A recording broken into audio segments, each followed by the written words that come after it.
এ যেন প্রদীপের নিচে অন্ধকার, নেই গুলশানের আভিজাত্যের ছিটে ফোটাও। সূচ্য অট্টালিকার পাশেই লেকের বেহাল দশা। বাতাসে ভাসছে পচা পানির দুর্গন্ধ।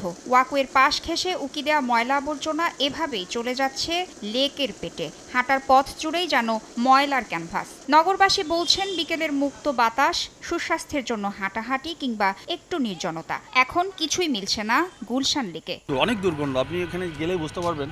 ওই কর্নারে যেতে হলে আপনাকে অবশ্যই নাক বন্ধ করে যেতে হবে। অনেক সময় গন্ধে বমিও আসে, মাছ পচা যায়, তারপরে অনেকে ময়লা ফালায়, অনেকে পচা জিনিস ফালায়, এই জন্য তো বিচ্ছিরি গন্ধ হয়ে যায়। লেকের পচা পানি ও ময়লা আবর্জনায় গুলশান লেক এখন মশার প্রজনন ক্ষেত্র। নেই নিয়মিত ময়লা পরিষ্কারের উদ্যোগ, ড্রেনেজ ব্যবস্থাও নড়বড়ে। নগর ভবনে বারবার ধর্ণা দিয়েও প্রতিকার মিলছে না বলে অভিযোগ নগরবাসীর। পথ দিয়ে যাইতে আসতাম, যখন দেখি যে এরকম নোংরা পরিবেশ আমাদের জন্য খুবই অস্বস্তিকর। ময়লা আবর্জনের জন্য মাছ থাকে না, পানি যদি ভালো থাকতো মাছ উৎপাদন আরো বেশি হতো। আমরা চাই এগুলা যেন সবাই যেন সতর্ক হোক। এভাবে চলতে থাকলে একদিন লেকের অস্তিত্বই বিলীন হয়ে যাবে বলে মনে করছেন বিশেষজ্ঞরা। বিভিন্ন বাসার সুয়ারেজ কানেকশন ডিরেক্টলি এই লেকের সঙ্গে যুক্ত, যার জন্য পানিটা কখনো পরিষ্কার হচ্ছে না।